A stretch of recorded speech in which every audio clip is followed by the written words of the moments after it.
Bueno, hoy quiero leer en Romanos capítulo 12, versículo 2, un pasaje que usted conoce perfectamente. Dice: no os conforméis a este siglo, sino transformaos por medio de la renovación de vuestro entendimiento, para que comprobéis cuál sea la buena voluntad de Dios, agradable y perfecta. Amén. Vamos a orar. Amado Dios, hoy te damos gracias por la oportunidad que nos das de estar en este lugar. Te pedimos, Espíritu Santo, que hables a nuestro corazón, que ministres a nuestras vidas. Señor, tú conoces la necesidad de cada persona que está en este lugar. Háblales a través de este mensaje, que no solamente sepamos lo que tú dices, sino entendamos lo que quieres para nuestras vidas, en el nombre de Cristo Jesús. Amén y amén. Quiero leerles en otra versión este mismo pasaje. Y no os adaptéis a la forma del mundo, sino metamorfizaos por la renovación de la mente, para que comprobéis cuál es la voluntad de Dios, buena, agradable y perfecta. Ahora, yo quiero tratar hoy el tema voluntad versus voluntad. ¿Cuál es el tema siempre para mí con respecto a la voluntad de Dios? La frase que puede sonar muy espiritual de yo quiero hacer la voluntad de Dios suena espiritual, pero en la práctica es supremamente difícil para muchas personas el hacer la voluntad de Dios. Hacer la voluntad de Dios nos implica a nosotros morir a nuestra propia voluntad. O sea, cuando hablamos de nuestra propia voluntad, ¿a qué me estoy refiriendo? Estoy hablando de lo que yo pienso, lo que yo siento, lo que yo quiero, para hacer supuestamente la voluntad de Dios. Lo que Él piensa, lo que Él cree, lo que Él siente. Eso es el problema. ¿Por qué? Porque luchamos nuestra voluntad, nuestro deseo contra el deseo de Dios. Nuestro egoísmo, nuestro orgullo, nuestro deseo de hacer las cosas conforme a nuestra voluntad o nuestro propósito es lo que siempre se opone a la voluntad de Dios. Por eso yo les digo, suena técnicamente, espiritualmente, suena muy lindo cuando una persona me dice: pastor, es que yo quiero hacer la voluntad de Dios. Pero en la práctica, muchas personas, porque no digo que todas, cuando ya se entiende el concepto, muchas personas luchan con hacer la voluntad de Dios porque de antemano quieren hacer la suya de alguna manera por diferentes situaciones. Ahora, este pasaje precisamente nos va a ayudar muchísimo a este tema que yo quiero enseñarles hoy. Pero primero quiero dividir el pasaje, este pasaje, quiero dividirlo en las 4 partes en lo cual he dividido el mensaje. ¿De acuerdo? Son 4 partes que le voy a resumir y después vamos a hablar detenidamente en cada punto. La primera parte que dice la Biblia, aquí en este pasaje de Romanos 12:2, habla de una orden, habla de una advertencia. La primera parte, donde dice no os adaptéis, habla de una orden o una advertencia. La segunda parte de que vamos a hablar, hablamos de una acción. Estamos hablando del pasaje que leíamos. Primero hay una orden o una advertencia, después hay una acción. Tercera parte, un medio. Y cuarto, para un fin o una meta. Es decir, ¿para qué hacemos todo eso? Tiene un fin y tiene una meta. Vuelvo y le repito. El pasaje lo vamos a dividir así: en una orden, en una acción, en un medio y en una meta. ¿De acuerdo? Esos son los 4 pasos. Ahora, lo primero, una orden o una advertencia. En la parte que nosotros leíamos, en la parte de la otra versión, dice: no os adaptéis a la forma del mundo.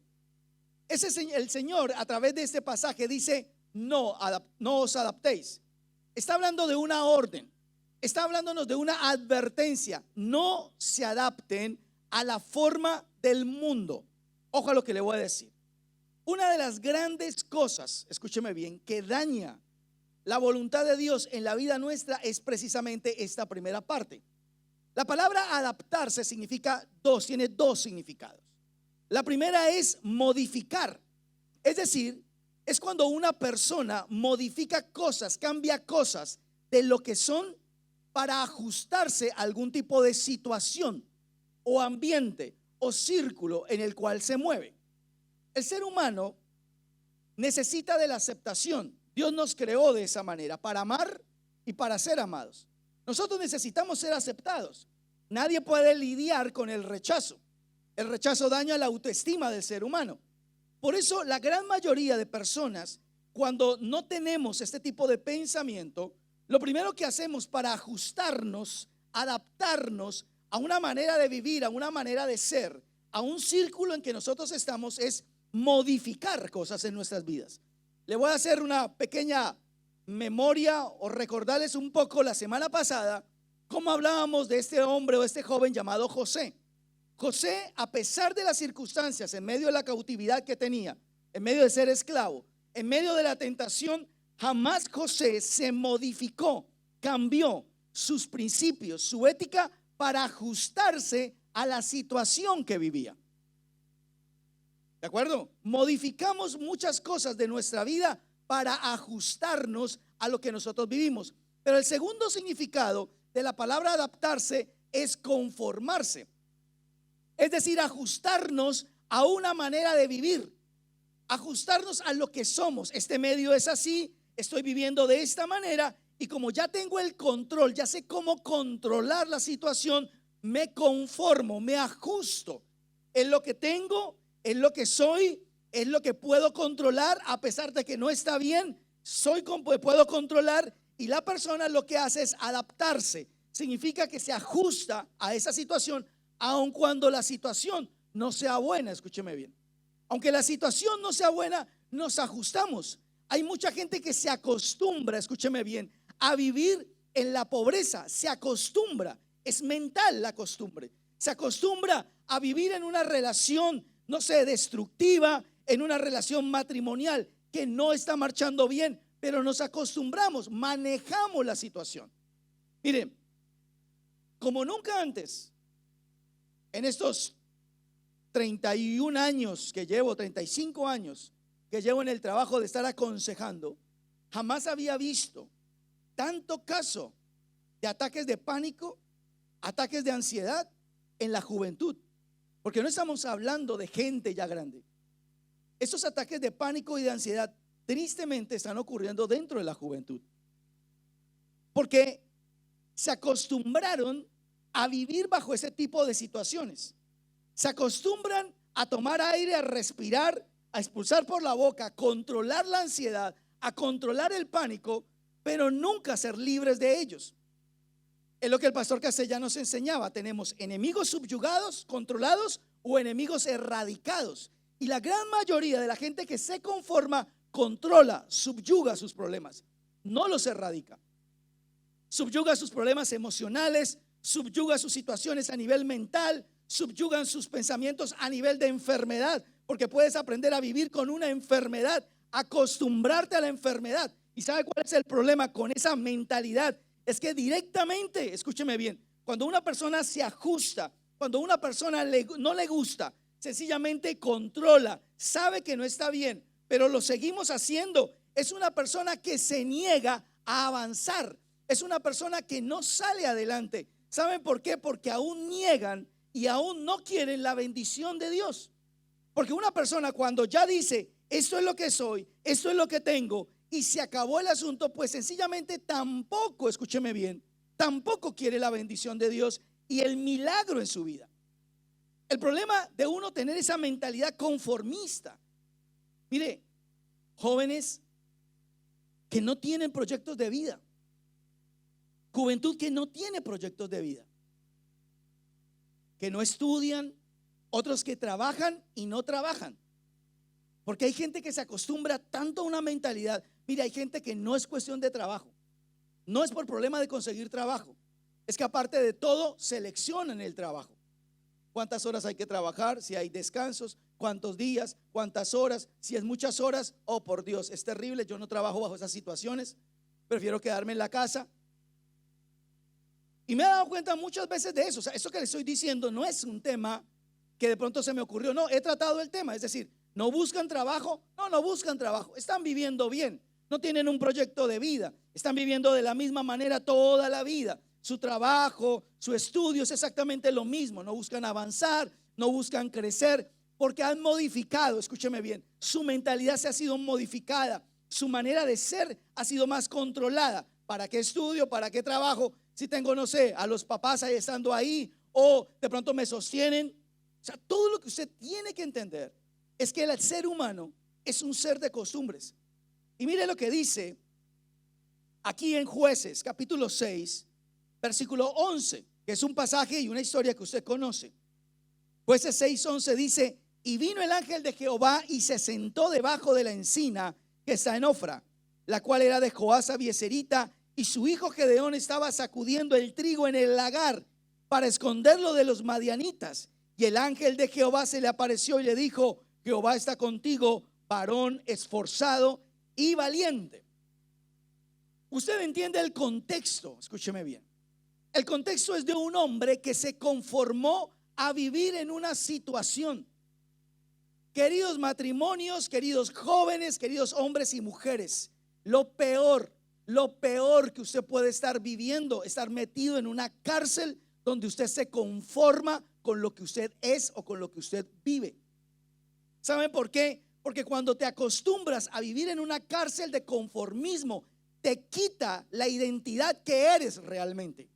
Gedeón vivía en una cárcel de conformismo. Los madianitas los habían invadido por 40 años. Le robaban el trigo, le robaban el ganado, le robaron sus casas. Todo el mundo se escondía en cuevas. Todo el mundo tenía que esconder el trigo.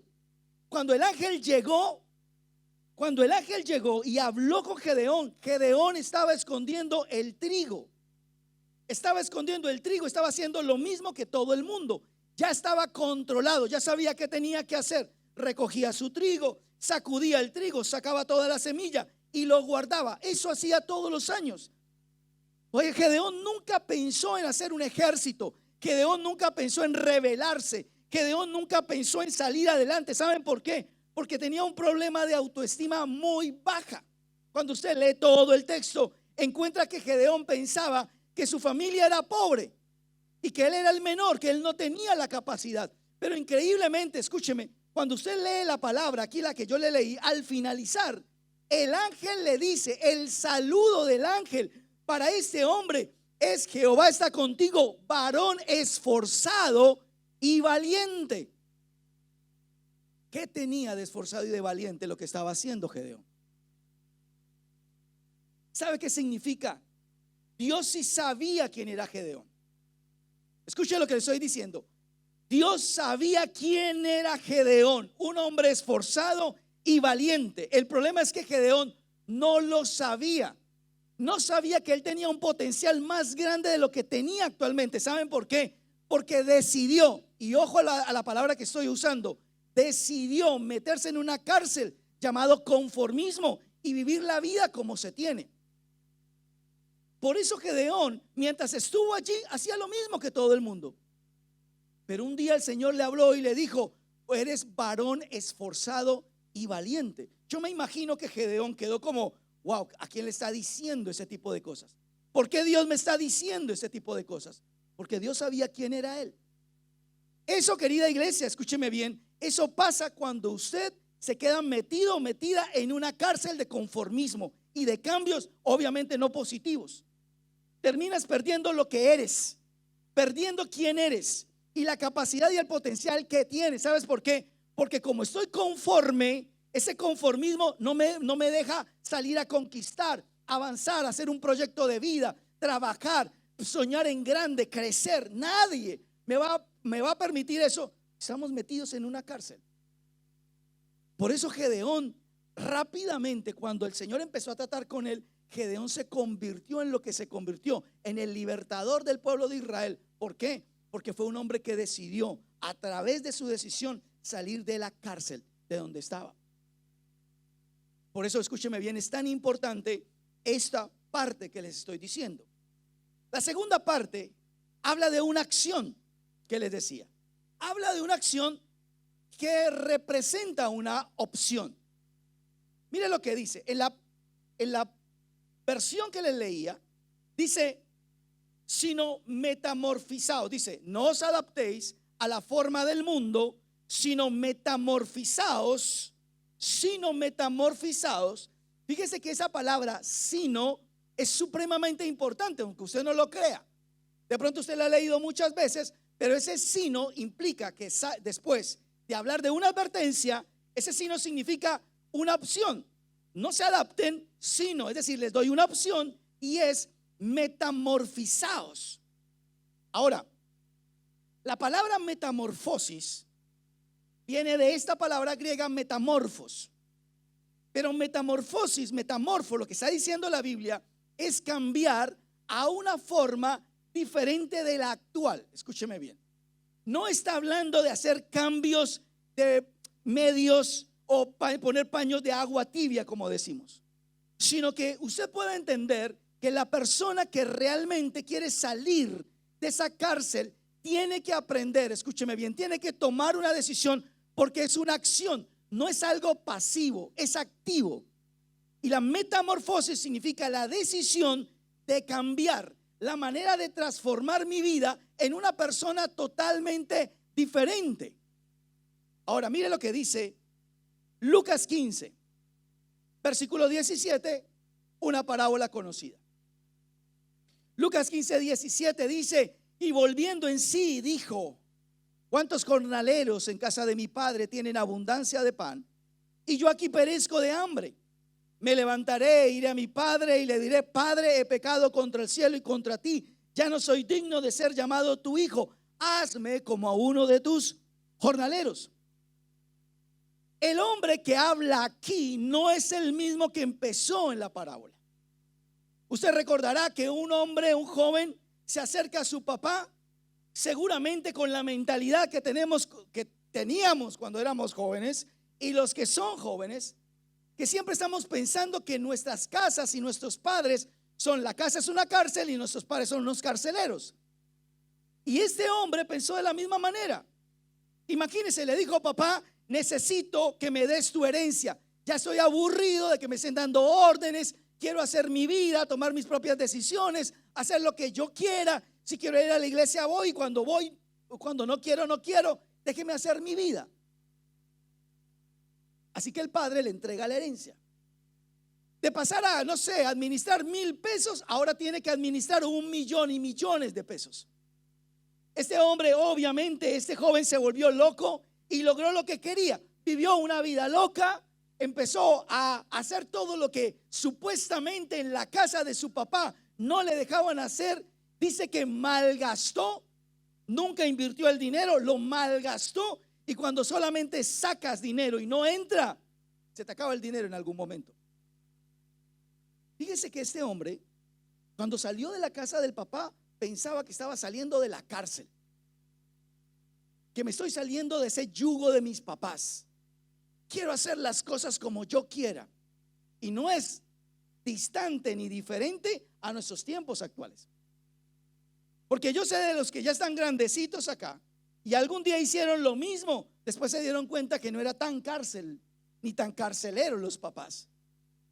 Y mucha de esa vida loca ahora está pagando una consecuencia. Sobre todo lo de la loca está pagando una consecuencia.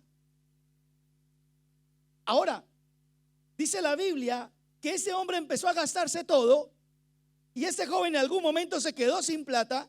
Los amigos que estaban en el tiempo de la abundancia desaparecieron y vino una gran hambre sobre el lugar donde él estaba. Empezó a buscar trabajo porque se quedó sin plata, se quedó sin amigos y empezó ahora sí a vivir la vida en serio. Así que empezó a buscar trabajo y en el único lugar que le daban trabajo era en un lugar criando cerdos. Dice que era tanto el hambre que él tenía que él quería comerse lo que le daban a los cerdos. Que le aseguro que no es la comida que le dan a los cerdos actualmente, que son criados y le dan no sé qué cosas de nutrientes para que usted y yo después no lo comamos. En esa época se le botaba todo lo que sobraba de la casa, todo se lo comían los cerdos. Pero dice que ni siquiera eso le daban a él. Pero un día en esa situación, aquí es donde yo entro para hablarles de metamorfosis. Dice: y volviendo en sí, dijo. Ese volviendo en sí habla de un hombre que estaba loco y logró ser cuerdo, que se le cayó el velo y vio las cosas como realmente eran. El hombre, el hijo pródigo, el hijo que salió de su casa al principio no es este. Algo le pasó, una metamorfosis sufrió en su cabeza, en su alma. Algo pasó, no era el mismo joven, ni siquiera parecido. Este hombre ya era mucho más pensativo, más reflexivo. Dice, y volviendo en sí, salió de su locura, volvió a ser cuerdo, volvió otra vez a ver las cosas como eran antes. Ahora ya la casa del papá no era la cárcel. Ahora él decía, tantos trabajadores hay en la casa de mi padre, y yo que soy el hijo de él, estoy aguantando hambre y en esta situación. Ah, ya no es el carcelero. Ahora ya no es el papá, ya no es el carcelero. El papá, la casa ya no es la cárcel. Ahora mire toda esa gente que come bueno allá, y yo muriéndome de hambre teniendo un papá rico. Entonces él dice, iré a mi padre y le diré, Padre, he pecado contra el cielo, fui rebelde contra ti, hice las cosas mal, pensé locamente, pequé contra Dios, estoy arrepentido, quiero que me recibas, pero no me recibas como un hijo, porque ya sería el colmo. Le quitó toda la herencia. Entonces dice, no me recibas como hijo, recíbeme como un trabajador, trátame como un trabajador. Pero lo que yo quiero es estar en esa bella cárcel donde dan comida y protección.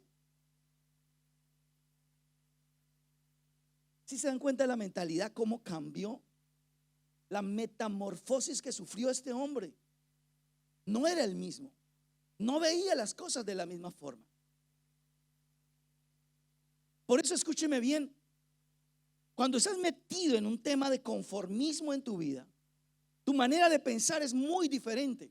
El conformismo te lleva a pensar de una manera muy diferente, muy diferente. A pensar mal de ti, a pensar mal de la situación, a sencillamente hacer lo mismo que eres siempre. Por eso yo les decía, para mí no es falta de trabajo. Es que hay gente, hermano, que no le gusta trabajar. Es así de sencillo. Es un estilo, una manera de pensar. Mire, les voy a decir algo. No lo dije yo, lo dijo mi carnicero, que es argentino. Para que no diga que es que hablamos, no sé por qué llegó a la conversación. Y me dijo el carnicero, ¿sabe por qué los extranjeros son los que más estudian en las universidades? Y le dije, yo sabía. Pero le dije, no. Me dijo, porque nosotros los argentinos no nos gusta estudiar. Nos gusta. Yo no dije nada. Siguió. ¿Sabe por qué los extranjeros tienen los mejores trabajos acá y nos los quitan más rápido a los argentinos? ¿Por qué? Porque a los argentinos, aunque nos gusta esto, no nos gusta trabajar. No lo dije yo. Hay gente, escúcheme bien, y no solamente hablo obviamente de los argentinos, hablo de muchas personas, aún extranjeras, que no les gusta más bien vivir como están, conformarse con lo que están, no sufrir una metamorfosis y seguir su estilo de vida como siguen. Siempre nosotros les hemos enseñado a todos ustedes, no importa la edad, no importa su situación, estudie, avance, crezca, piense en grande. No se quede con lo mismo, porque todo el mundo queda ahí casado con un trabajo de 200,000 pesos toda la vida, que porque tengo 200,000, no. Si va a renunciar a eso, piense en algo más grande, en algo mejor. Yo recuerdo que cuando empecé en mi época laboral, yo empecé, creo que alguna vez se lo había enseñado a ustedes, yo empecé en un almacén que se repartían telas. Y a mí me tocaba en esa época partir los tubos que se colocan para las cortinas. Eso me tocaba a mí cortar, ¿no? 1,30 m, 2 metros, dependiendo del cliente. Entonces me tocaba con una sierra y una overola, y todo el día parecía una escarcha, un arbolito de Navidad lleno de escarcha, brillaba por todos lados, por todo el tubo que uno tenía que hacer. Yo recuerdo que un día así, con todo y todo, subí un día a la gerencia. Me subí al auto del gerente porque necesitaba que fuera a ayudarle con algo. Y al lado de entre él y yo había una carpeta, estamos hablando de 1989, 90. Había una carpeta con un aparato medio raro que se llamaba computador. En esa época era toda una novedad del computador. Entonces yo lo miré y dije, ¿piensan comprar un computador para la empresa? Dijo, sí, voy a tratar de modernizarme.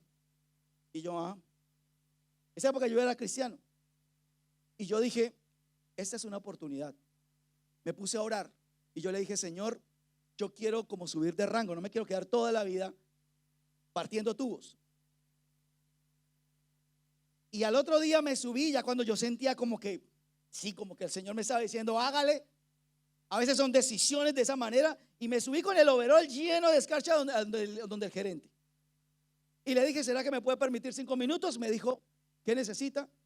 Y le dije, yo quiero que usted me dé la oportunidad de manejar ese aparato. Me dijo, ¿usted sabe manejarlo? Le dije, no. Le dije, no, pero aprendo rapidísimo. Si usted me da la oportunidad. ¿Sabe qué me dijo? Se quedó pensando y me dijo, pero no le sube el sueldo. Le dije, no me importa, déjeme. Mi pensamiento era, necesito aprender algo diferente. Y eso era la novedad en esa época.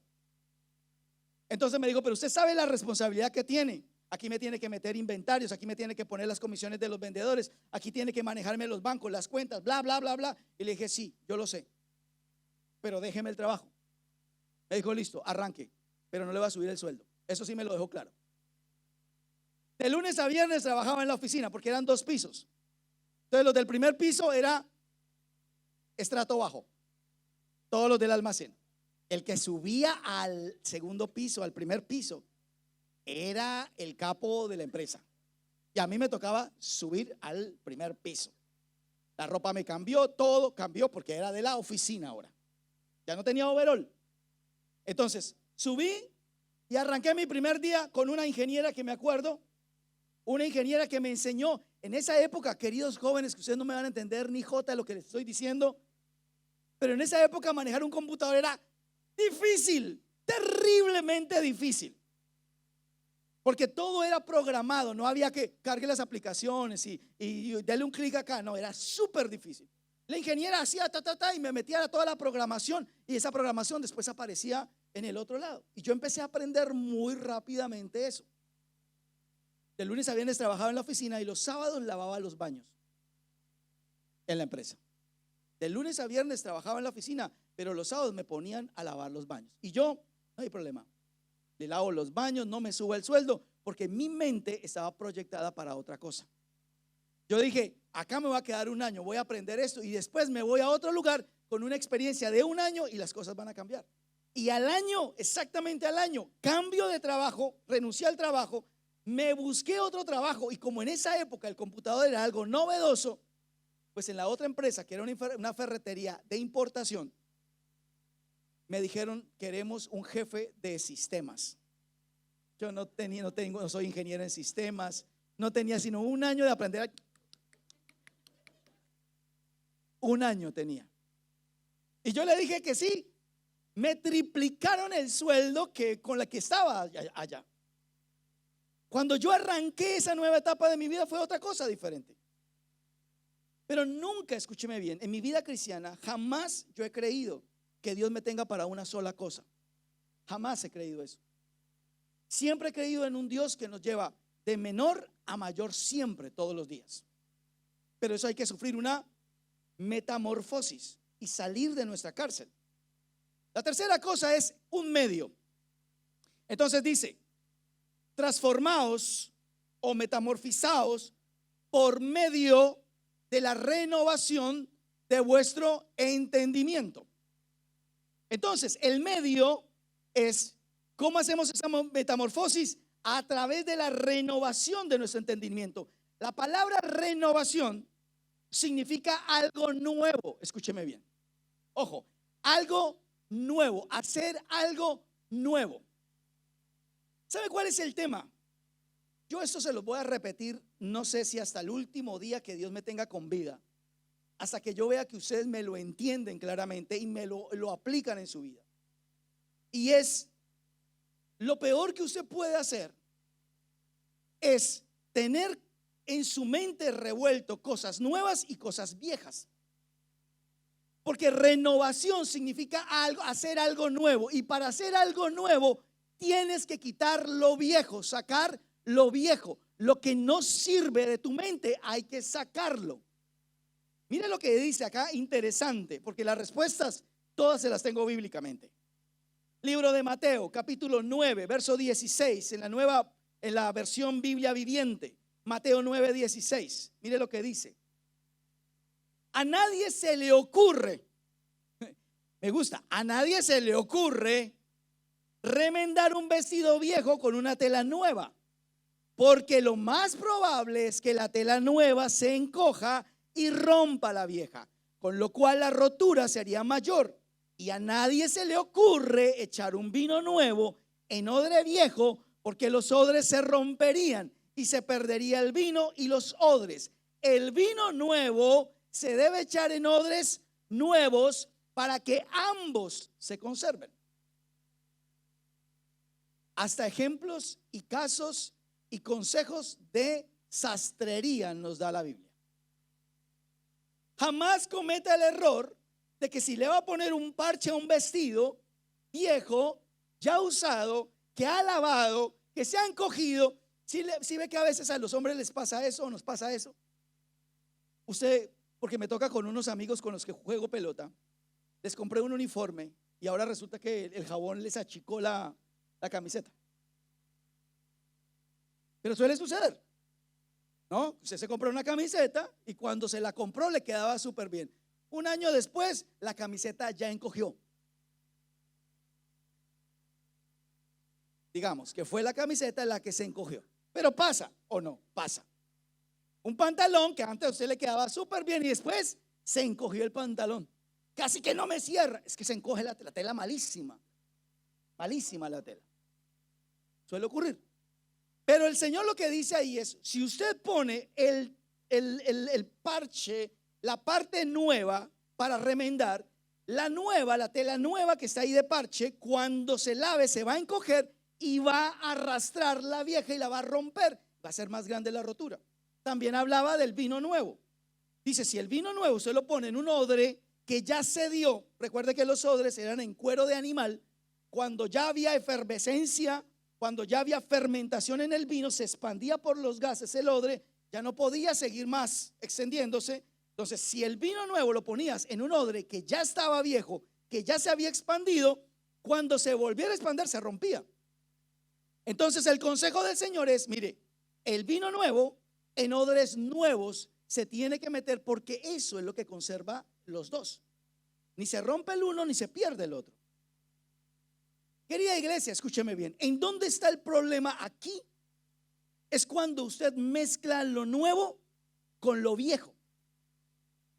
Y recuerde la parábola de los espinos. Los espinos crecieron más rápidamente que la planta y ahogaron la planta y no dio fruto. Entonces mucha gente gira entre lo nuevo de Dios y cosas viejas que traen de su familia, pensamientos, maneras de pensar, y eso no se conserva, se rompe, en algún punto se rompe, se quiebra. Mire, la Biblia es muy clara. Dice, el que está en Cristo es una nueva criatura. Las cosas viejas, todas son hechas. Entonces, si dice que son todas, ¿qué significa todas? Bien. Si ven cómo saben ustedes de teología, todas es todas. Si no fuera cierto, el Señor hubiera dicho, traten en lo máximo, hagan su mejor esfuerzo para que todo sea nuevo. No, dice, el que está en Cristo, el que recibió a Cristo como Señor y Salvador, todo lo pasado que pasó, todo eso viejo pasó, aún su manera de pensar, su manera de ver la vida, las maneras, las situaciones, áreas de su vida pasaron. He aquí todo, a partir de Cristo, todo es hecho nuevo. Por eso yo les decía alguna vez a ustedes, cuando a mí me viene alguien, sobre todo gente que me dice, pastor, es que yo no aprendí a ser romántico porque es que mis papás nunca me enseñaron, nunca me acariciaron, nunca me abrazaron. es una persona que sigue excusándose en su pasado. Puede ser que usted y yo hayamos vivido ese tipo de situación, pero la Biblia dice, pero todas las cosas en Cristo son hechas nuevas.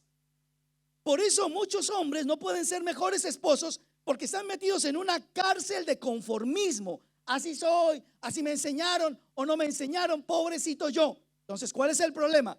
Que cuando quieres renovar, hacer algo nuevo en tu mente, no lo logras, porque lo viejo y lo nuevo no pueden componerse en igual, no se pueden conservar, no se pueden mantener, no pueden trabajar juntos.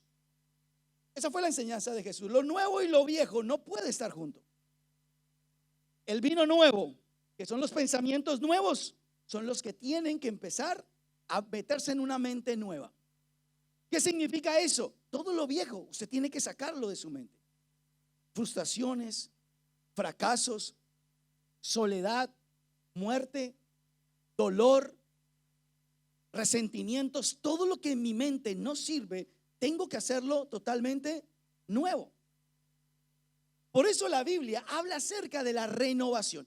¿Qué renueva nuestra mente? ¿Qué es realmente lo que renueva nuestra mente? Porque usted me puede preguntar o preguntarse, ¿qué hago para sacar todo eso? Porque no solamente es decir, sal fuera y entra lo bueno, sal lo viejo y entra lo bueno. Esto no es un programa de yoga, no es un programa de psicología que le puedo enseñar yo. Le estoy hablando de lo que dice la palabra de Dios. ¿Y qué es lo que dice la palabra de Dios? ¿Cuál es la mejor fórmula? ¿Cuál es el mejor remedio? ¿Cuál es la mejor medicina? La palabra de Dios es la mejor medicina para cambiar nuestros pensamientos. Porque en la palabra de Dios está la mente de Cristo. Y como la mente de Dios está ahí, entonces yo tengo que aprender qué es lo que Dios quiere para mí, cómo puedo cambiar mi manera de pensar. ¿Podemos ser mejores esposos? Claro que sí. Mejores esposas, claro que sí. Mejores hijos, claro que sí. ¿Podemos ser mejores trabajadores? Claro que sí. Mejores cristianos, claro que sí. ¿Podemos tener un proyecto de vida, así mi familia haya sido lo que haya sido? Claro que sí. Yo he conocido muchos casos de jóvenes con ese tipo de mentalidad que yo les digo, que nacieron en hogares pobres realmente. Lata, chapa, cartón, ese tipo de lugares es que yo le digo. Conozco a uno que en Colombia su hogar fue así. Conoció de Cristo. Ahora tiene una empresa importadora. Tiene su casa, sus autos, tiene su prosperidad y es líder de la iglesia. Si usted vive o se proyecta como se quiera proyectar, no le eche la culpa a los demás. A veces es lo viejo que hay en su cabeza lo que no le deja renovar lo nuevo que Dios tiene para su vida. Cuando usted lee la palabra, lee la Biblia, la entiende, Dios empieza a cambiarla. Aquí la cabeza, porque esa es la parte importante, la característica de la palabra de Dios en nuestras vidas. Amén. Mire, es muy difícil uno entender cómo las generaciones han cambiado de un tiempo para acá, han cambiado. Por eso yo les decía a ustedes, en esta época han aumentado los casos de ataques de pánico y de ansiedad en la juventud. En la juventud ha empezado eso. Enterarte como pastor y obviamente como papá también uno, de chicos de 16, 15 años, que a esa corta edad donde hay tanta proyección en sus vidas, terminan ahorcados en el cuarto de su casa. Querida iglesia y queridas familias, no es fruto de una mentalidad sana. Si la mente de usted no la hace nueva a través de la palabra con Cristo, muchas cosas pueden suceder. Por eso es triste esto. Es una juventud. Por eso como que el Señor nos dijo con mi esposa tenemos que reunirnos con los jóvenes porque el tema no está tan sencillo. Porque ver casos como esos le duelen a uno, porque uno como papá, pero también como pastor, que uno dice, pero no sé, se ahorcó un señor de 50 años. Pobrecito, no, pues 50 años ya pobre. Ya dijo, ya no sirvo para nada, ya me voy a ahorcar. Pero una chica o un chico de 16 años que tiene toda una vida por delante, tomar ese tipo de decisiones no es una decisión que nazca solamente de algo que sucedió. Es una mentalidad, es una mente, es un pensamiento, son cosas que suceden aquí en la cabeza. Por eso escúcheme bien, hasta aquí vamos en no se adapte, metamorfizados, hay que cambiar a una forma diferente. ¿Cómo? A través de la renovación del entendimiento, cambiando por cosas nuevas. Saquemos lo viejo, lo que no me sirve, lo que siempre me excuso en eso, sacarlo y poner lo nuevo de Dios en mi vida. ¿Cómo? A través de la palabra de Dios. Pero lo cuarto y último, dice para un fin o una meta. Todo esto que le estoy diciendo es para un fin y una meta. ¿Cuál es la meta? Para que comprobéis cuál sea la voluntad de Dios, buena, agradable y perfecta. Todo esto que el apóstol Pablo nos dijo es, ustedes tienen que hacer todo esto porque es la única manera como ustedes pueden comprobar, corroborar que la voluntad de Dios tiene tres características que no tiene ni su voluntad ni mi voluntad. La voluntad de Dios, escúcheme bien, es buena, agradable y perfecta. La nuestra no. ¿Sabe por qué le voy a decir lo que siempre les he dicho? Ninguno de ustedes ante un escribano me puede firmar diciéndome, pastor, este matrimonio como yo lo llevo, en esta línea en la que yo lo llevo, va a terminar de esta manera. Ninguno de ustedes lo puede decir. Pastor, tampoco puedo decir que si llevo mis finanzas en esta línea, al finalizar va a pasar esto. Tampoco lo puede decir.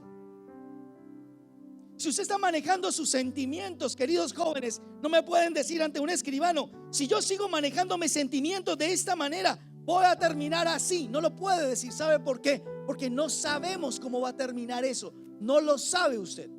Usted no sabe ese trabajo que acabó de usted entrar, cómo va a terminar en 2 años. Usted no lo sabe. Usted no sabe esa relación emocional, sentimental que arrancó con alguien. No sabe cómo va a terminar.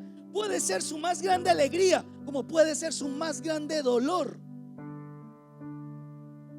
Usted no puede decir, no, con esta línea que yo llevo a nivel financiero voy a terminar siendo próspero. No lo puede decir, escúcheme bien. No lo puede decir.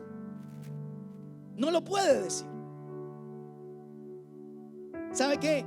En 35 años de este trabajo, es la cantidad de personas que yo he visto que por creer que están haciendo la voluntad de Dios se están equivocando, porque realmente están haciendo su propia voluntad, no la de Dios. Queda muy lindo la muletilla, la frase, hicimos la voluntad de Dios. Aparte de todo, también tienen una palabra. Pero escúcheme, la Biblia dice que más engañoso que cualquier cosa el corazón del hombre. Aún usted puede tener una palabra de Dios y aún sin embargo saber que no es voluntad de Dios. Puede ser. También puede ser que sea voluntad de Dios. Pero dice acá, nosotros tenemos que renovar, cambiar, transformar, salir de esa cárcel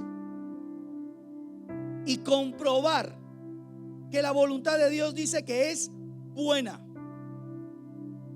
Mire, Mateo 21, verso 28.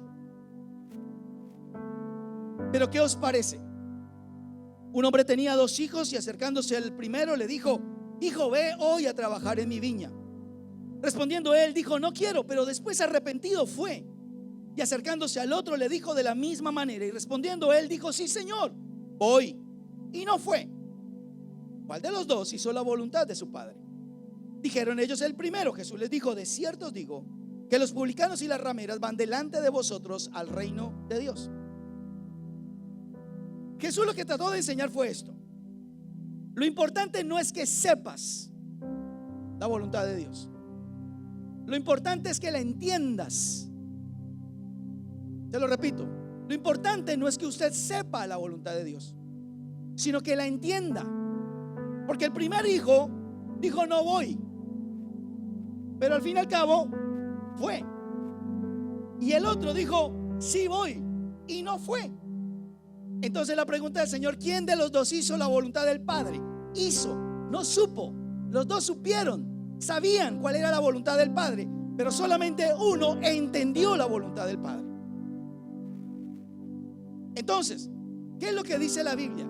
Para que comprobéis que la voluntad de Dios es buena. La palabra buena significa que es útil para un propósito.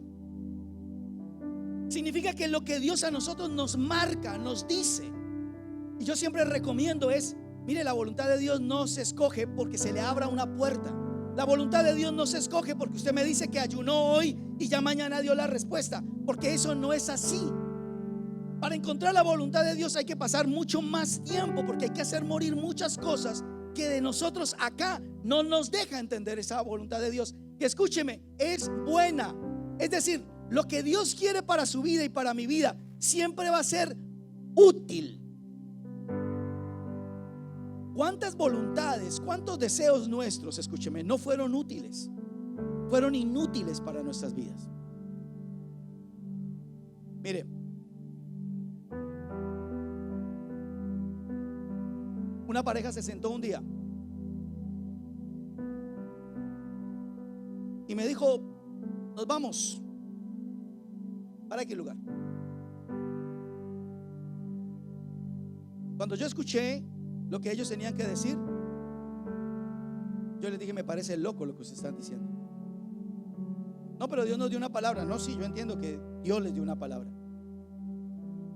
pero si se están oyendo lo que ustedes están diciendo, no sé si a usted le ha pasado que alguien le dijo: se está escuchando lo que está diciendo, porque a veces nosotros ni siquiera nos escuchamos a nosotros mismos. Es una locura. Y le dije: por esto, por esto, por esto, por esto. Es una locura lo que están diciendo.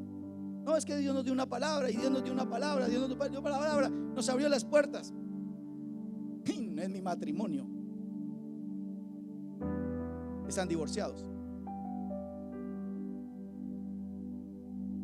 Se fueron juntos, están divorciados. ¿En dónde está la voluntad de Dios entonces? O sea, ¿alguien me puede decir acá que esa era la voluntad de Dios? ¿Sacarlos para que se divorcien? Nadie de ustedes acá, ni nadie de los que estamos acá, podemos firmar ante nada diciendo: si yo sigo así, me va a salir bien las cosas. Nadie. La única forma como nosotros realmente podemos entenderles, haciendo esto que yo les dije, esos tres primeros pasos, para comprobar que la voluntad de Dios siempre es útil. Nunca la voluntad de Dios termina destruyendo tu hogar, tus finanzas, tu salud, tus sentimientos. Nunca. La voluntad de Dios siempre es útil para cumplir un propósito. Es agradable porque no te causa dolor. La voluntad de Dios es agradable porque no te causa lágrimas, porque al final del camino no tendrás que dolerte, no podrás decir: ¿por qué no hice otra cosa o la otra? Sino nunca te va a causar lágrimas, siempre te va a causar alegría, gozo. Eso es lo que trae la voluntad de Dios. Y la voluntad de Dios es perfecta. La definición de perfecta es que no existe otra definición por encima de lo perfecto, porque lo perfecto ya no necesita ser perfeccionado. Usted puede decir: es muy bueno, es excelente, es espectacular, pero cuando llegas a un nivel donde dices es perfecto, significa que ya no puede haber una perfección más alta. No puede haber un muy perfecto, no, es perfección. Significa que la voluntad de Dios, querida iglesia, no falla, es perfecta. Su voluntad, la voluntad de cada uno de ustedes, la mía, sí falla. Falla, y fallan muchos.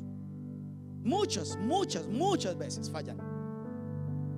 Por eso el cuidado, escúcheme bien, que nosotros como pastores siempre buscamos de ustedes, que queremos que sus matrimonios sean los mejores matrimonios, que puedan ser los mejores hijos, mejores esposos, mejores esposas, mejores empresarios, que tengan un proyecto de vida. Todo eso que nosotros queremos no se puede hacer sin que usted entienda que la voluntad de Dios tiene que estar metida en la situación, porque si no, se va a cometer errores, y a veces los precios son muy altos de pagar por esos errores. Unos son errores pasajeros, otros errores que jamás vas a poder levantarte de esos errores. La voluntad de Dios es muy lindo. Cuando yo digo quiero hacer la voluntad de Dios, eso se escucha muy lindo para una prédica, se escucha muy lindo para que usted me convenza de algo, Pero realmente hacer la voluntad de Dios técnicamente para muchas personas es un morir a su propia voluntad. Aún en situaciones difíciles. Yo les enseñaba a ustedes la semana pasada, aún en eso. Hay situaciones difíciles que uno dice, ay, se me abrió una puerta. ¿Y esa es la voluntad de Dios? No, no siempre es eso. Imagínense que detrás de cada momento difícil yo me esté saliendo, me esté yendo, me esté haciendo algo, esté cambiándome de puesto.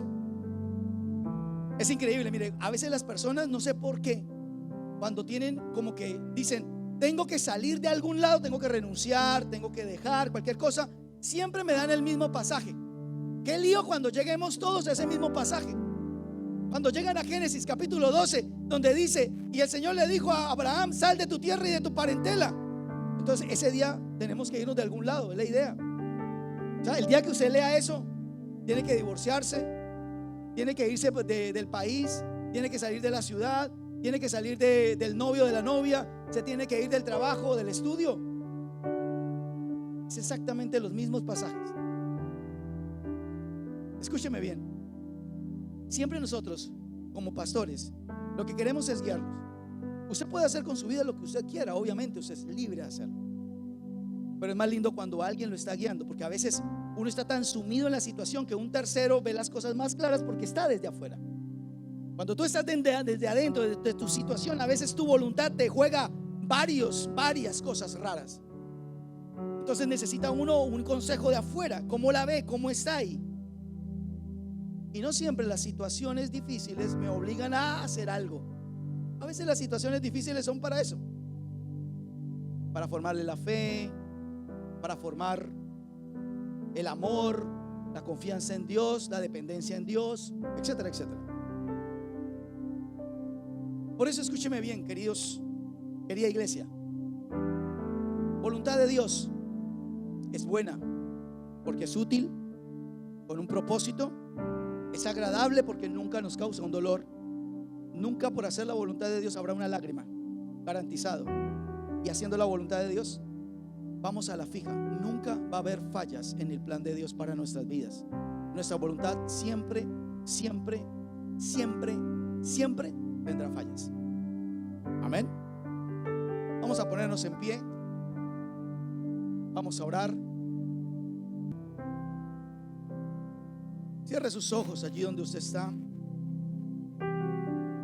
Que nada le interrumpa ni le desconcentre. Usted vino a este lugar porque quería escuchar una palabra de Dios. Ya la recibió. Ahora usted tendrá que saber qué hacer con esa palabra. Señor, hoy te damos a ti toda la gloria, toda la honra, toda la alabanza, Señor. Gracias, Espíritu Santo, por tu palabra, porque tu palabra siempre será como un martillo en nuestras vidas, que rompe la dureza de nuestros corazones. Tu palabra será como fuego que quema el heno, la hojarasca, lo que no sirve. Tu palabra es como espada que atraviesa nuestros corazones hasta lo más profundo, lo íntimo de nosotros. Tu palabra es como luz, una lumbrera, nos guía, nos direcciona, nos da un norte. Y hoy tu palabra, Señor, ha sido expuesta. Hoy yo te pido, Señor, por cada persona que está en este lugar. Cada persona acá representa un hogar, representa un matrimonio, representa una vida, un proyecto. Señor, hoy necesitamos de ti. Hoy nuestra oración, Espíritu Santo, es necesitamos de ti. Necesitamos saber tu voluntad. Necesitamos, Señor, morir a nuestro propio yo, a lo que yo quiero, a lo que yo pienso, a lo que yo siento. Espíritu Santo, hoy te pido en el nombre poderoso de Jesús, ayúdanos hoy a entender que lo viejo no sepulte lo nuevo, que nuestra necedad, que nuestra rebeldía, nuestro orgullo no nos permita, Señor, caminar en la voluntad tuya. Hoy, Espíritu Santo, pido por cada familia, por cada hogar que está acá, No sé las situaciones de cada matrimonio. No sé la relación cómo está de padres a hijos, hijos a padres. No conozco la situación emocional, sentimental de cada joven acá, sus proyectos de vida. Pero Espíritu Santo, tú sí conoces, sí sabes lo íntimo, lo profundo, Señor. Yo te pido hoy, Espíritu Santo, que tu palabra hoy penetre en sus corazones con poder, haciendo caer el velo, haciéndoles volver en sí, Señor. Haznos volver en sí. Haz, Señor, que volvamos a ser cuerdos. Haz, Señor, que vuelva otra vez la esperanza de algo mejor, de que tú nos tienes preparados para grandes cosas, Señor. Hoy perdónanos. Perdónanos, Señor, por el conformismo. Nos metimos en una cárcel. Modificamos muchas cosas de nosotros para ajustarnos a la situación. Perdónanos, Señor, porque el conformismo nos apartó de tu voluntad, del milagro, de lo que tú quieres para nosotros. El conformismo nos quitó, nos borró lo que somos. Como Gedeón, Señor. Muchos acá, Señor, el conformismo les quitó su verdadero yo, lo que son, lo que se pueden ser capaces de hacer. Por eso hoy, Espíritu Santo, yo te pido en el nombre de Jesús, perdónanos, Señor. Y hoy, por la sangre de Jesús, hoy redímenos del poder del conformismo. En el nombre de Jesús, sácanos de esa cárcel, Señor. Sácanos de esa cárcel hoy. Hoy, Señor, no mañana. Hoy, Señor, rompe los yugos. Haznos volver en sí, que podamos entender. Aquellos, Señor, que están caminando en un camino equivocado, Señor, yo te pido hoy, Señor, quita el velo, haznos volver en sí, que vuelvan a ser cuerdos, Señor, que no sigan siendo necios y obstinados en caminar un camino que ya tiene demasiadas señales. Te lo pedimos en el nombre de Jesús.